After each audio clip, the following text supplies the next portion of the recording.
All right, guys. Injuries for today. Greenlaw won't practice. Elijah Mitchell won't practice. Maurice Hurst won't practice. Huff, we're still trying to evaluate him to see if he can. Aziz will be limited, and Tart will be limited. Go ahead. John said on the radio today that Mitchell might be a little bit better going forward than you guys thought. Is that correct? Yes, it's true. Yeah, he had some encouraging things happen this weekend. What kind of, I mean, it's the 5:30 practice. It's going to be dark at that point. How are you going to actually practice physically today? Because of the sun not being up? Yeah. We're going to all hold our iPhones up. No, we're going to go in the stadium. We got lights in there. So we're just walking through, so they don't get mad at us for messing the field up. How is everyone feeling today, a couple of days after that win, but now with your focus to Tennessee? It seemed good. I mean, guys seemed energetic in the meetings. There's so much to put in such a small amount of time that we see them in the meetings. I see them quickly, then we all break up, and they're all just cramming stuff in. And I'll see them out here for our first walkthrough in a little bit, and we'll come back in, have another meeting, and then go out for a longer walkthrough later tonight. This is a really random question, but somebody wanted to know, how long did Deebo Samuel practice before becoming the quarterback? How long did before we move him there? He made a hell of a play, but did that guy who asked that question see him throw the ball? We did. It wasn't horrible, but it wasn't very good either. But Deebo can do anything he works at, so I'm sure one day he'll get his opportunity. One week where Ayuk is running a play where he might have a chance to throw it. Next week Deebo does. Do those two guys have a back and forth kind of lobbying you to get a chance to do something like that? They all do. That's what they do every week and every year. Juwan had one early in the year, and none of them had done great on him so far. So, but none of them were great looks either. But we'll keep trying to work at that. Sanu's got the best track record because he's been doing it for a long time with it. How's Trent Cannon? Trent Cannon's doing good. He was in the meeting today. Got to see him first time in a little bit. But it sounds like he's doing a lot better. Still in the protocol and stuff, but just his health and how he's feeling seems pretty good. Carl, there was on that, I think Kittle's first catch, the screen, you had a really nice, I guess it's a seal block. But anyway, is that the type of block either like technique-wise, wouldn't make or capable of making like earlier in the season, or effort-wise, or is that is that like an example of, okay, that's better? Yeah, that was all three of those guys. That was a hard block to execute. It was when we were backed up. We hadn't done anything yet, so we needed them to take some pressure off us with that play. We had switched the splits a bunch during the week trying to get it right, and those guys, they had the easy look down, but that was the hard look. And that was just from getting some reps in. Those guys listened to what they did good, what they did bad, and it was him and Juwan who were on it because that was very tight. And I thought the defense played it pretty good, but if they were a half second off Juwan or Ayuk, Kittle would have taken a pretty big hit in the backfield. Both of Tennessee's safeties seem to be putting up a good year. What particular challenges do they present your offense? Their whole defense, just as a whole, we haven't seen them for a few years, and it's not just their defense, it's their whole team. They're extremely physical. Starts with their front seven, with their D-line and their linebackers, but then it goes all the way back to their back end. They're both safeties that they come up, are very good tacklers. They don't make many mistakes, and they got real good ball skills that'll make you pay, too. Henry Thomas, what have you seen from him? And, I know at that position, whenever you get beat, that's what people talk about. What's his mindset? How does he take those kind of adverse plays? That's what I've been most impressed with him about in these last 2 weeks. Sometimes it takes guys a little bit of time, and you don't always have time in the NFL, but not every single guy, right when they get drafted, no matter where it is ready to play right away. And I thought it did hurt him missing his last year of college with COVID, coming in here, not getting into OTAs, and getting used to football at the same time getting used to NFL football. And those preseason games, I think, were a little bit of shock to him and some of our other guys. And then he didn't get an opportunity for a while, and when he did, you could tell that he had learned from what he had done earlier. It didn't look like a shock to him. By no means nothing was perfect. Got beat a couple times, had some penalties. But his body language, his demeanor, he kept competing, kept trying to be physical. And by watching him and how he was moving, you couldn't tell he wasn't looking to hide, looking to get off. He was competing. Do you think that having the work that you do with him, with defense back coaches do, him up to this point has made him more equipped to handle that than if he'd just been thrown into the fire early in the season? Yeah, because I mean, I don't think he was ready. I think we learned that in preseason. So that's why we tried to give him more time, and you don't always get that when injuries happen. Fortunately, we were able to bring some veterans off the street who had done it, which bought us some more time. And the good thing about him was the experience that he got in preseason. I think he was honest with himself. You know, some guys will fight you and just think of excuses, and it's your fault for telling me I'm not ready or something like that. And he wasn't like that. He kept working, didn't get discouraged, and guys stayed with him after. He's did a lot of work in the weight room. It always is with me how hard they go on the scout team, because we watch all those reps, and even though they think they're playing a different coverage and stuff, I mean, that's some of the stuff I watch the hardest, because I'm watching the offense too, and I get to evaluate them there. That's where I started to notice Mosley the most his first year. So just taking advantage of all that stuff and knowing that when he did get his opportunity, he was going to be ready. And yeah, he still got a long way to go and still got to get better.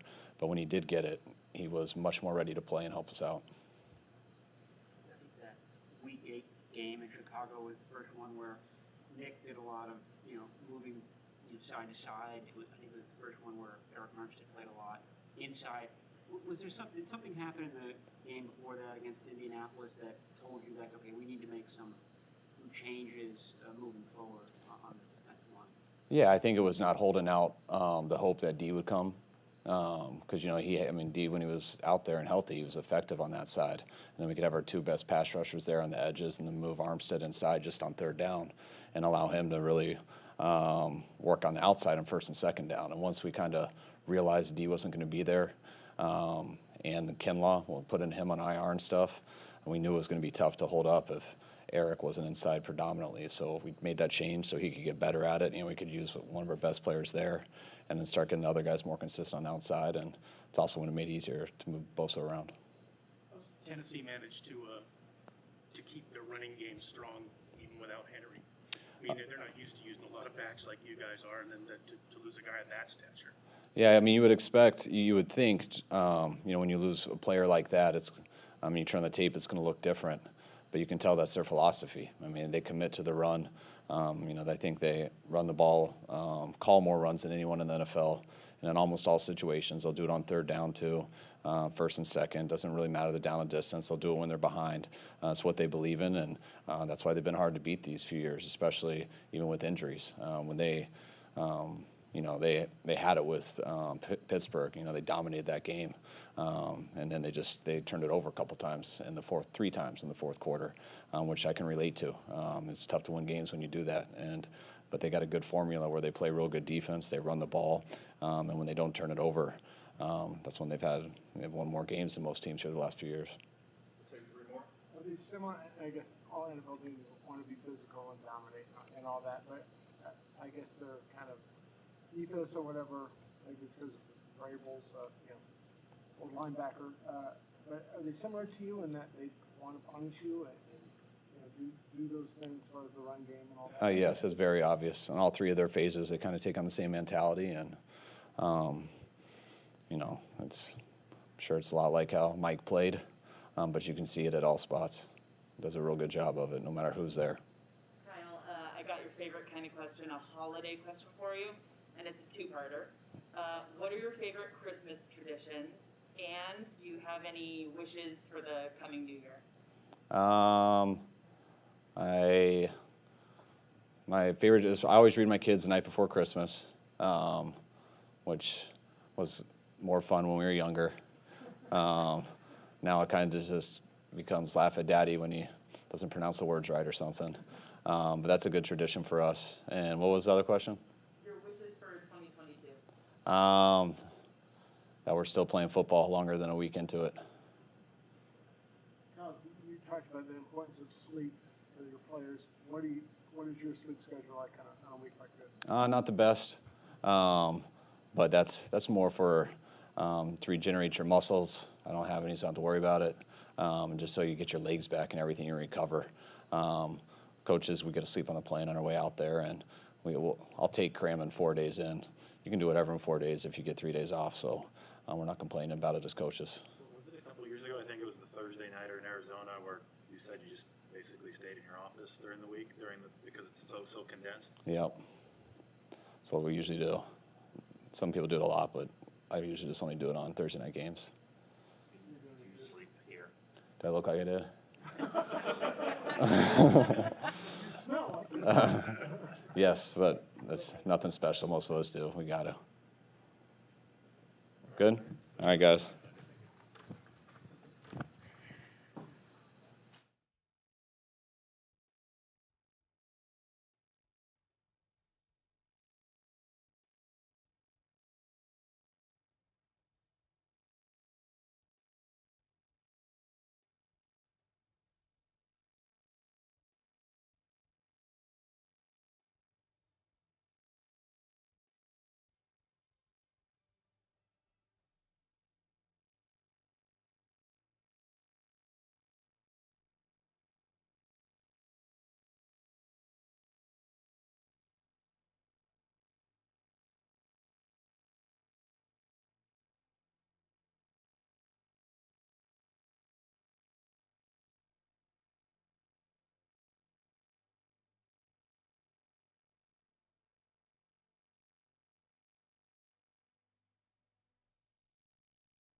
I mean, it's happened several times in this past game. Whenever there's a set of downs at the goal line, how much does the intensity for you raise as the defensive play caller when you know it's do or die at that situation? Yeah, the intensity is very high in those moments. You know, it's something we always talk about, just give us a blade of grass to stand on, and we have to stand up and make plays there. And it's just a credit really to our defensive line. It all starts with them, the way they set the tone of resetting the line of scrimmage, giving our second-level guys a chance to, you know, shoot through and make plays. And so it's all about those guys up front, you know, and the way they set the tempo for us. And, you know, guys did a fantastic job, you know, on Sunday of making those plays and not blinking. That was the cool part about it. No matter what adversity we faced there early in the game, nobody blinked, nobody worried, you know, what was going to happen. Everybody just took it upon themselves to go out and make plays to put us in a good position to win the game. That defensive line, Eric Armstead made a nice tackle down there early on. Have you seen, since he's started playing defensive tackle predominantly, have you seen him getting better and better each week just as he's gotten used to that role? Yeah, since we've moved Eric inside, he's definitely gotten better each week. each week you see his game just increase. He's making more and more plays inside. Feel like he's continuing to be the dominant player he was as he was on the outside. He's just as dominant inside now. So it's just a matter of him just getting comfortable anytime you change positions there, doing something different, a little bit different technique, different footwork. It takes time to develop that, and it takes time to really, take off with it. And Eric has done that. He's done it in a fairly, short time. He's done really well with it, and I continue to see him, doing better. So I'm happy with what Eric has done inside, and it gave us a chance to really play better against the run, having Eric inside. Tennessee has been committed to the run for the last few years, much like you guys are, except for they've done it with one guy. And then that one guy went down, and they're still running it. What are they doing that enables them to do that? Yeah, I think it's just the mentality, right, of their head coach. They want to be physical. They want to establish a ground presence, and it doesn't change no matter who's been in for them. I know they've been dealing with a lot of injuries, guys in, guys out, but it doesn't matter. Their mentality is, starting with their O-line, they want to push you around, right? They want to run the ball. They want to be physical. That's their mindset, and it hasn't changed. No matter which running back is back there, you can tell they all have that same mindset that they want to run the ball. They want to be physical. So it's going to be a really good challenge for us against a really good running offense. Is that a good opponent for a short week in that, hey, line up and play, we have to beat the guy in front of us. Maybe it's not as complicated as other game would be. Yeah, I think that's the kind of ball you get into. The more, you keep playing in December, you're playing meaningful ball. I think that's the type of ball games you play in. It's going to be, run game heavy, guys not trying to make mistakes offensively, not trying to, turn the ball over, and defensively, like, can you be sound and detailed in your assignments? And just it's going to be may the best team win at that point. But it's not a lot of tricking going on. It's just line up and see who can be who. Has Ambry Thomas played well enough to hold on to his starting job? Yeah, Ambry has done some good things for us. I think he's still a young player. I think it was Ambry's second game at corner, one of the toughest positions to play on a defense. So young guy out there. He's done some good things for us, some encouraging things. He just has to keep growing, keep getting better. We can see how he does on the field. How has he been behind the scenes when you talk to him? What are those conversations like? Yeah, Ambry's been fine. I think I've seen a difference in him with his confidence level. I think he's fine mentally. He's been doing a really good job. Great job in the meetings, great job in practice. So I can tell that he's definitely moving in the right direction, becoming a pro. He's doing a much better job for us, and I'm encouraged with where he is now. He just has to continue to keep growing, go challenge guys, don't back down, keep challenging guys, keep fighting to make plays. I'm gonna try again. Will he start Thursday? Say that again? Will Ambry Thomas start Thursday? We'll see. Coach, going back to a couple of weeks ago and on Sunday, we talked about how important it was for your defense to make this their home, to truly take advantage of being with their fans. And on Sunday, I got to see Jimmy Ward kind of get up and, chat it up with his fans. Do you feel like they finally have that home field advantage, like that energy's finally there? Oh, for sure. I think the energy in our stadium here at Levi Stadium has been outstanding.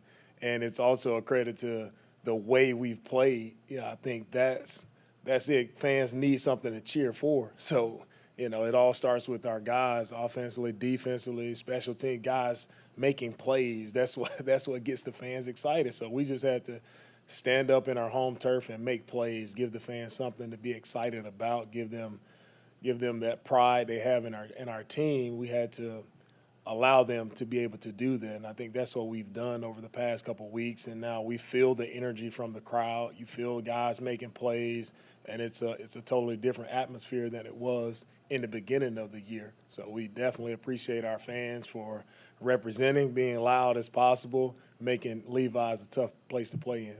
On Armstead's stop at the goal line, Kevin Givens knocked back the center. Does that stop happen without what Kevin Givens does? And he's a guy we don't talk as much about. How has he been coming along this year? Kevin's been coming along really well. That's what Kevin does really well is disrupt. See the play he made versus the Minnesota Vikings when he disrupt, he shot through and he forces a fumble there, creates a turnover for us. Like Kevin does a really good job of penetrating, getting in, playing on the other side of the line of scrimmage, and that's no different from the play made on the goal line with Kevin, Eric, Bosa, all those guys penetrating. That's what allowed us to make that play. What's Bosa like in meetings when you guys are going over film, whether it's the pass game and he's getting a sack or maybe looking ahead and seeing opportunities for the upcoming game? Yeah, Bosa, he's the same as he always is. Bosa's just he's quiet. You know, he's always locked in to meetings. Quiet guy, but you know he's still very detailed in what he does. He's a very smart player. You know, and he knows what he's doing, and probably one of the most detailed rushers I've ever been with. And he's just constantly always around the quarterback, and that's you know, I'm happy to have him on our team. And I think I said it before last week, but every week, you know, he is productive as anybody in the league, and to do that coming off an ACL injury, it's unheard of, and definitely should have some type of, you know, promotion for whether it's comeback player of the year, defensive player of the year. Like Bosa definitely deserves that from what he went through last year, being out of ball, coming back from a really tough injury, to come back for him and to be better. It says a lot about him, and it's very impressive. We get the impression sometimes that he's not telling you everything he knows. Because it seems like sometimes he'll come out with something, whoa, okay, you were paying attention. Oh, I know. That's why I said Bosa is a very smart guy. He's calculated. He takes everything in. He listens, and he wants to be better, right? He always is looking for the information to be better, and Bosa is a very, very smart guy. He's definitely listening, paying attention to everything that we give him. We have got a holiday question for you. What are your favorite Christmas traditions?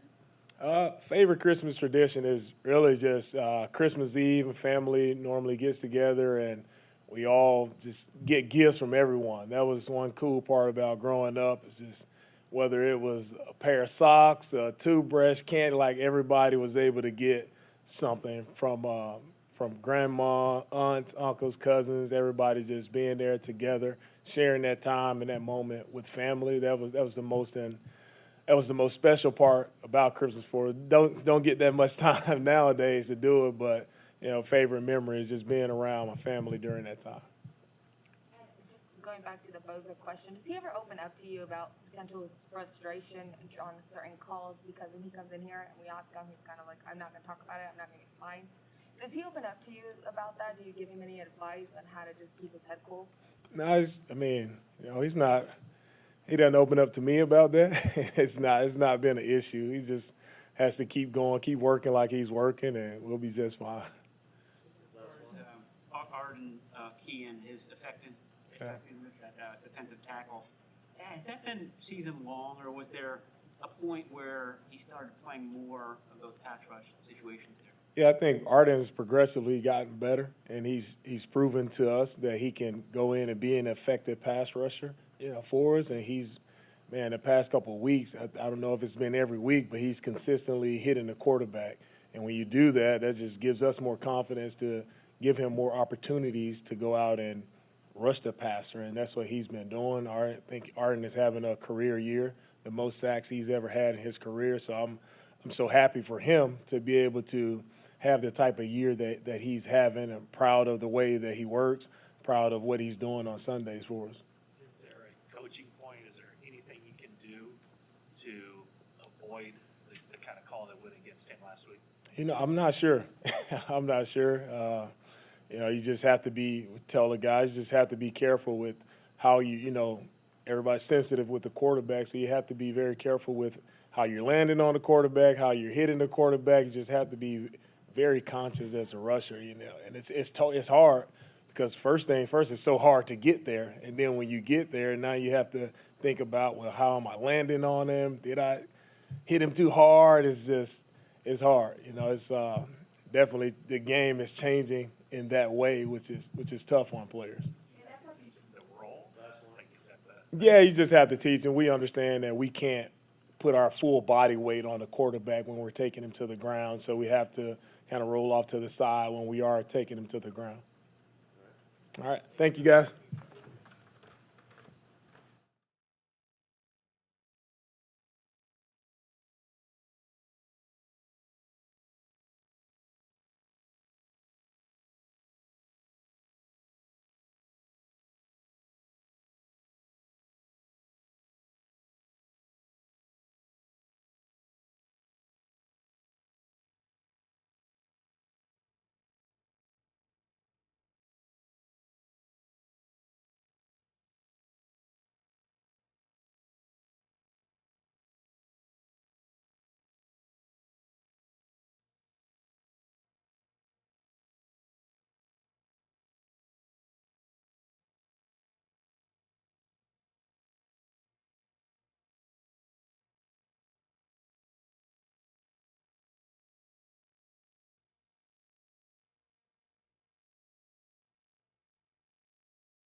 Premier go. Oh, it went good. It went good. I was so thankful to see, my teammates come out and support. So, I thought it went pretty well. I saw it and I was impressed. I don't know what the right word is. I mean, I didn't realize the extent of the surgery.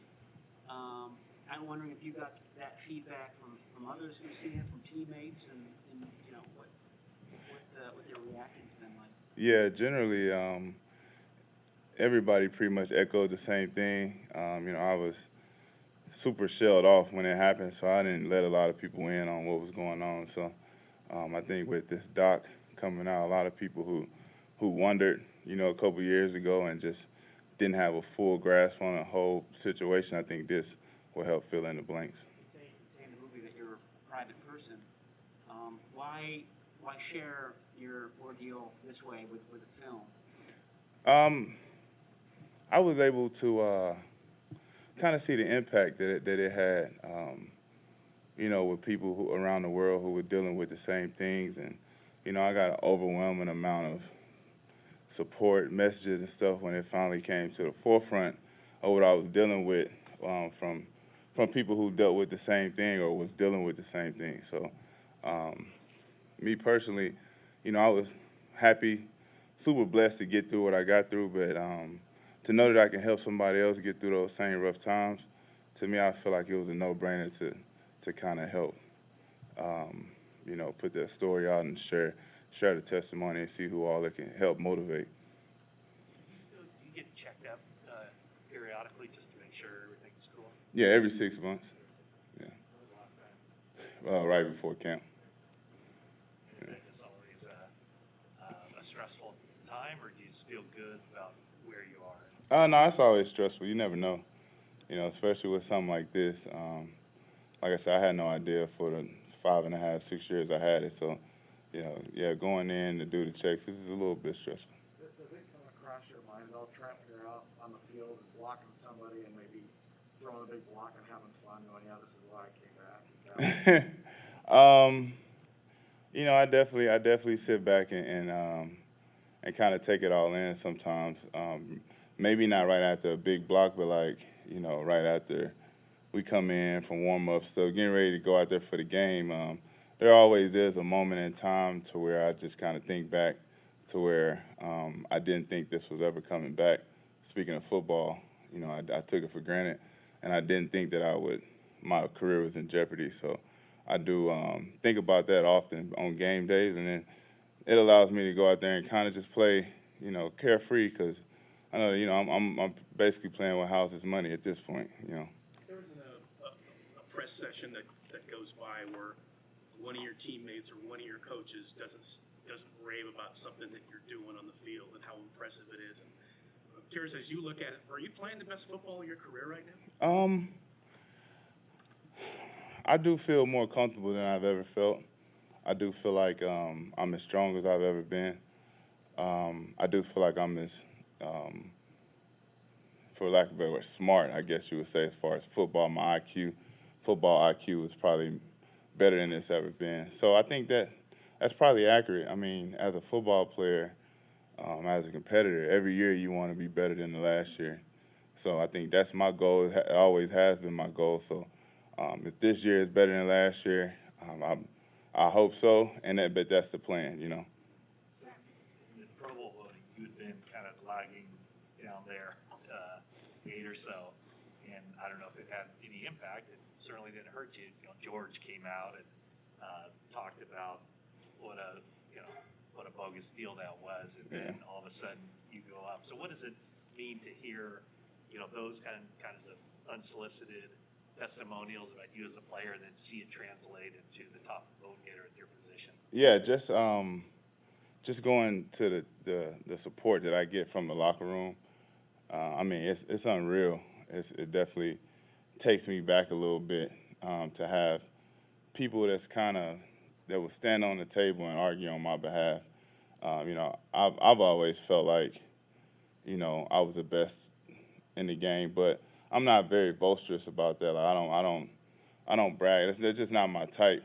And I know some of my teammates want me, you know, to kind of put it in people's face and be a little bit more talkative about it. It's just, me personally, it's just not me. But to see my teammates and guys I go to war with, guys that I look at as family and as brothers, to get, you know, take their time where they could be promoting themselves, and to throw me in the mix and to, you know, bring awareness to me, it's heartwarming, man. And you know, I think that's just it goes to show you why this team can overcome adversity, is because we're so close, and it's such a close-knit group.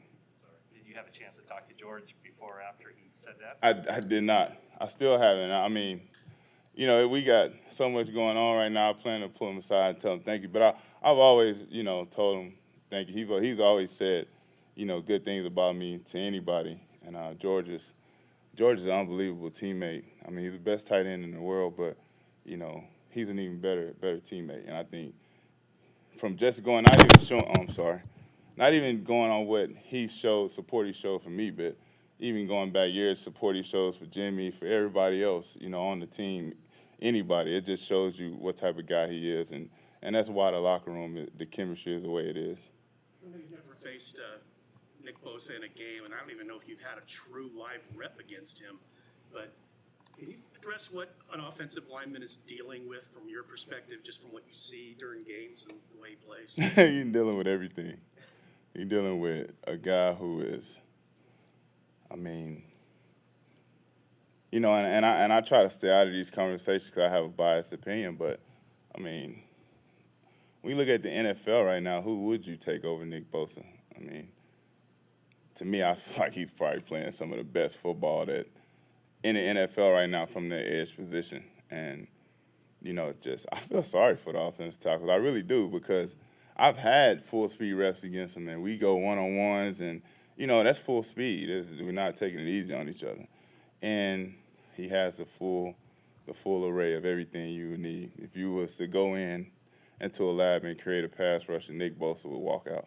And so I think that's what makes him so hard to deal with. You talk about speed, you talk about quickness, you talk about power, and then you add on the technique and the skill. And you put all that into one person, into a body that's able to do physically anything, you get a player like Nick Bosa.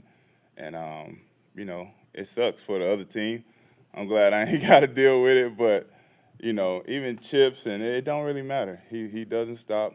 His motor is unbelievable. So, I feel like he is the best in the game at this point.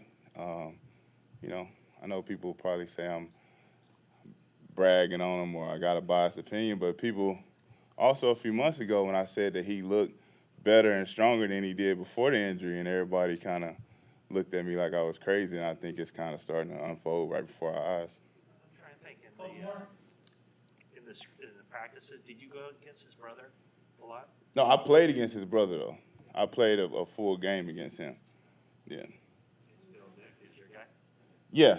Don't get me wrong. It is not a huge difference between the two of them, but I feel like as compact as Nick is, it makes his power a little bit more dynamic, and it makes his quickness it's that more effective when it's more compact as opposed to a guy that's an inch taller. It's for them guys to play quickness. It really does. It plays against them with such a big body. But I feel like Nick has a perfect frame where he can play fast, he can play powerful, he can play quick, he can beat you with speed, he can beat you with hands. He can beat you in any type of way he please. So that's why I get a nod towards Nick. I know you're thinking about Thursday, but Christmas is right around the corner as well. So what are your favorite Christmas traditions? Oh, shit, I'm looking at you. I'm like, damn. My bad. I was like, Trent, right there. No wonder I thought you was raising your hand like saying, I'm talking. I'm like, damn, her mask's not even moving. I'm sorry, can you say again? Favorite Christmas traditions? Oh, man, it's hard to build a tradition now. My whole adult life, I've been working on Christmas, so. How about memories from growing up? Just, we didn't have a ton of money, so our Christmas was never really big, but just, being able to come together with family and just uplift each other, give each other gifts or what have you, I think that's always been my most fondest memory. I feel like as a family, after every holiday, you just come a little bit closer. Thank you, Trent. Already. Hall of Fame Fred.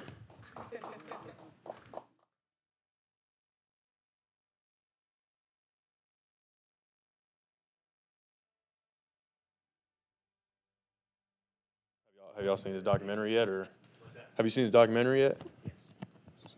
Fantastic. I mean, most of the guys didn't even know like that was part of like his story, like what happened, the cancer and staring death in the face, like that's wild stuff. I mean, and it makes sense too, because like he always talks to the team about like play this game like as if it was your last snap, and like it's real, He's felt that, and that you see it in his play every week. That's why he's such a dominant. I mean, he's been dominant all along, but he's playing the best ball he's ever played. So. You just said that to him. My inspiration right there. Uh-huh. Is that what you're referring to? Yeah. And every way, he's the best, one of the best offensive players in the game. So it's an easy guy to get behind. You guys always show so much respect of him. Does it, crank it up that much more when you realize exactly what he went through a couple of years ago? Yeah, I mean, it just takes on a whole different, perspective when somebody goes through like because like to us he's like Superman, like he's untouchable. He's known as the silverback out there because of how dominant of a force he is. But like the fact that he's gone through like such adversity and like his life away from football and kind of making it out and still playing at the highest level ever is, it's insane. Fred, all NFL teams want to be physical and be bullies and all that, but it sounds like the way your coaches, people talk about the Titans, they really, really want to do that, kind of like you guys. Do you see kind of, if not a mirror image, but kind of a similar mentality when you watch them? Yeah, I think Kyle painted a perfect picture kind of in their team meeting today, showing some clips of their defense and their offense, and especially the entire team of how their style that they play, showing it, playing and play out. That's exactly who they are, who they want to be. That's who their coach was as a player, who he is now. It goes throughout the entire organization. So it's just kind of going to be one of those games where, you got to really strap up your chin strap tight, make sure your pads are right, because you're going to have to bring it. Is that a good opponent to play on a short week then? That's more of a, all right, you and me kind of thing, as opposed to worried about a million different little things outside of it? Short week when you're the most sore, it only makes sense, right?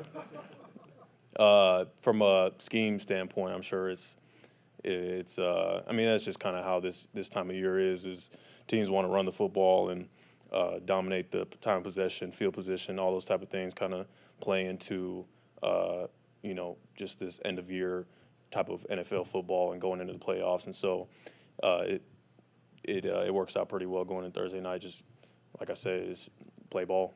In general, how tough do you think these Thursday games are for NFL defenses, given the soreness, given the fact that you're not fully physically recovered from Sunday yet? I would say it's more of like a unique situation and something that you learn as you go throughout your career. Like I learned in my first season playing on Thursday night here against the Oakland Raiders, and then going into my next season, like you learn more as you go through it. You kind of learn from the vets of how to prep through the week, recovering, taking care of your body, and going on the road is much different than playing at home on a Thursday night game. Like that kind of, at home you more so you get to obviously it's different. You're at home, you have your stuff to kind of use to recover and get ready for the game. So on the road it's a little different. So that's when you got to use the vets and guys who have been through it to figure out, okay, what's the best way to go about this and make sure I'm ready to go come Thursday night. What would you say is the biggest challenge in something like that? I'm sorry, say the last part. What do you feel would be the biggest challenge for something like that to prepare when you have to travel? I think just little things that make the biggest difference, probably sleep and hydration. When you're getting on a plane at any length or any distance, hydration is something is crucial, even if it's not even just a Thursday night game, quick turnaround. I'm talking about just in general. Little things like that go a long way in making sure that your body's alert. Muscles are pliable enough to take those hits and be explosive enough to make the plays that you want to make. I'm going to read something that your coach said yesterday and get your reaction, talking about recovery and sleeping. He says, I feel like we have a pretty nerdy group when it comes to after games. They make up for it in the off season, I'm sure, though. So have you heard that quote? And what do you think? Is it a nerdy group of guys? I guess that's a way to put it. It's a different group. I'll say that. It's we all love football. I know that we love football enough to know that you got to know when to dial in and when to let loose, I guess you could say. So I guess that part of using the offseason in that aspect of it, we know that stuff will be there later on. Right now is the time to put your complete focus on football. We haven't had, I'm pretty sure almost nobody on this team has had a Christmas where you're not practicing or have a game. So we take care of business right now, then your Christmas will be a lot better after a win than a loss. So Fred, you do get to celebrate Christmas this year. How will you be spending it? What are your favorite traditions? So I'll be spending it at home, fiance and a little dog. My traditions growing up, my family is very just heavy family oriented. Being together on Christmas and exchanging gifts, stuff like that. So I haven't had one of those in a long time though. Now going into the different part of my life where I'm starting to kind of make my own family, create my own family, but still want to make sure get that family time as much as possible. I'm going to sneak in another holiday one too. New Year's is right around the corner, so what are your wishes for 2022? Well, the first thing that came to mind was the Super Bowl. So we got to take care of Thursday night first. In the first quarter, you hit Kyle Pitts quite hard over the middle, and then you did this. What was that? Was that like a little mini stinger, or was that just making sure everything was so far? Oh, no, that was just me being cocky. No. It was also, I felt Marcel come in on that side and hit me as I hit him. So I was like, oh, Sel, all right, well. But, yeah, no, it's fun out there. All right, guys. Appreciate it.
Doing good.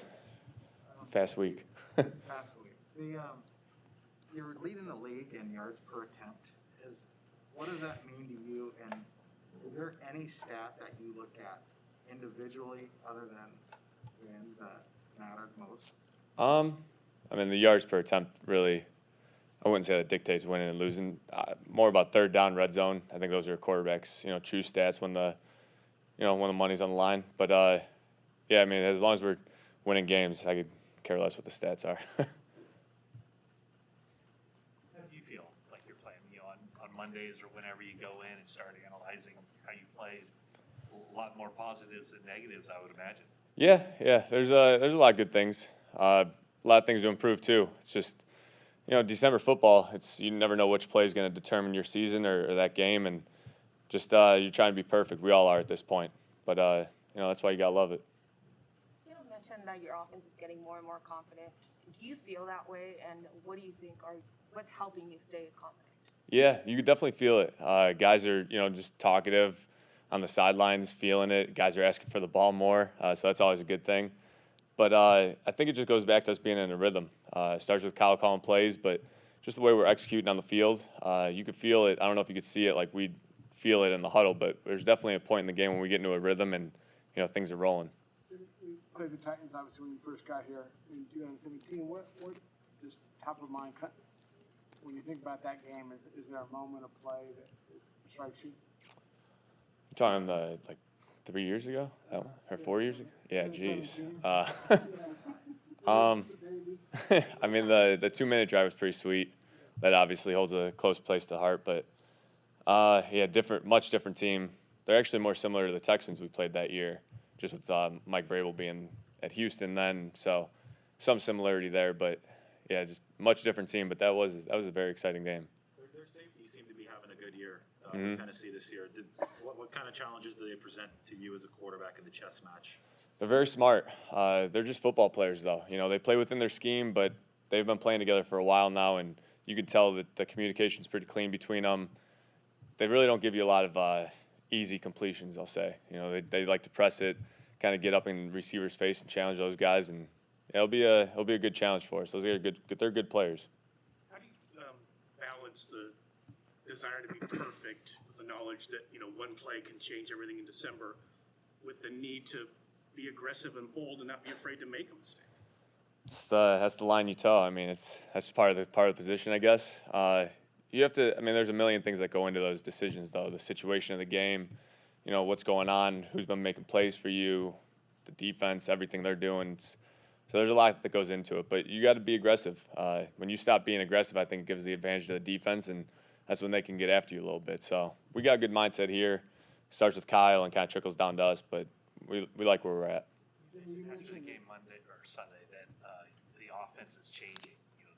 It's evolved from the beginning of the season. Have you and Kyle has there been more of a meeting halfway with, he's known as kind of being stubborn and this is what he wants from his quarterback. Has there been more of a kind of a melding of meeting each other halfway with what he wants and what you want? At times, yeah. I mean, it's Kyle's offense, so he has final say on that stuff. But yeah, I think there's a good balance. We're not doing just the old traditional stuff. We're mixing some of the new style of football, and there's a good balance that we have right now. We ran the heck out of the ball early on, and now we're kind of getting to more of a balanced attack, and I think that makes it pretty dangerous. I guess I'm gonna ask, are you doing more stuff that you're more comfortable with and you feel maybe more natural doing? Whatever they put in, I'll be comfortable with it by the time game time comes. I don't know, being a quarterback, you just have to adjust. I mean, there's some plays that in the game that you've never run before maybe, and coach is putting it in. So there's that trust factor of, all right, I'm trusting you that you're seeing the right thing, and I'm going to go execute it. So there's a lot of back and forth, I guess you could say. Have you seen, Trent Williams was in here before, it's talking about his documentary. Have you had a chance to see it? And if not, do you know just the extent of everything he went through to get back out here? I haven't had a chance to see it. I heard phenomenal things about it.